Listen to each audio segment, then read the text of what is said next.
Joel is a man who was born before the pandemic hit, and he has seen the world fall apart. He operates in the black market of the quarantine zone, so anybody needing extra ration cards, drugs, getting weapons, or getting ammo for your weapons, they come to him and his partner, Tess.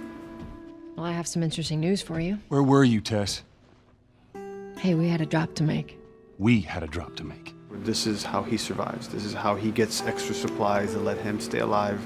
I think that Joel discovers what morality really is and the difference between loss and sacrifice. So he's had a lot of loss in his life, not just in his personal life, but also the world that he's grown up with. That's changed significantly, and it's kind of changed for the worse. In that 20-year gap between when the outbreak happened and when the story picks up, he's had to do some horrible things to survive. Come on, it won't Who like has that. our guns? Just give me a couple.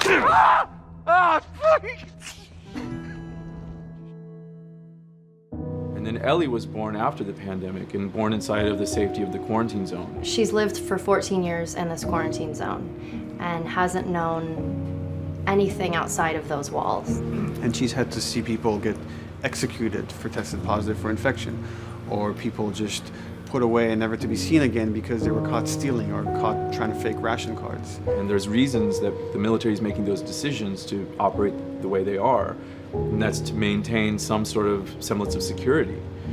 Ellie has tried to find ways to survive, just trying to get by. She's still kind of held on to her innocence because this is the only world that she's ever known. She doesn't have like a golden age that she's thinking back to when everything was better. So for her, this isn't this crushing weight of the world on top of her where she remembers all the things she's lost. This is just what it is.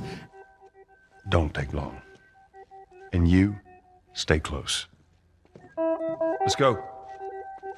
When she meets Joel and Tess, it's a whole new world. It's like inside the quarantine zone it's bad, but outside those walls it's even worse. But once she's paired up with Joel and they start going on this journey, they start by not really trusting each other.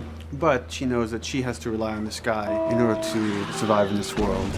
Because he's teamed up with this kid, that a lot of his humanity starts coming out. Things that he thought that were just long gone in his personality begin to emerge.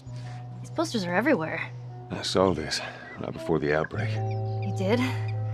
Does he totally gut her by the end?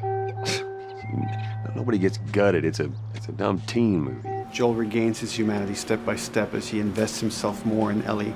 She becomes more and more of an independent survivor because of what she learns through hanging out with Joel. Through the course of the journey, these two realize that they really have to rely on one another, both emotionally and physically, in order to survive in this world. What was that all about? Get on. We're coming to the hotel. Okay.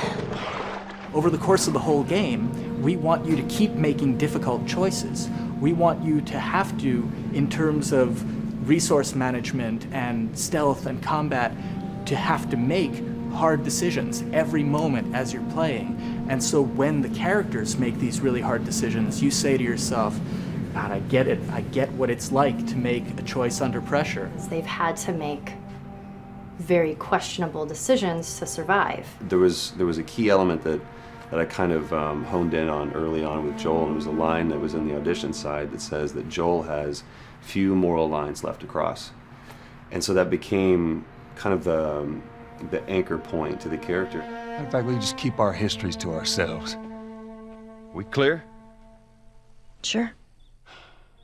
If we can make you feel like you're actually with these characters on that journey, and you're invested in those stories and those characters, then you're feeling, in theory, the same thing that they're feeling. Man. What? Nothing, it's just... I've never seen anything like this, that's all.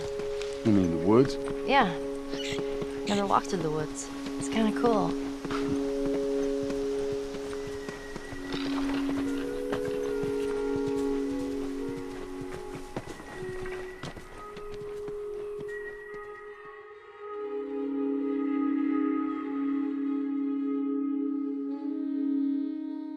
プレイステーション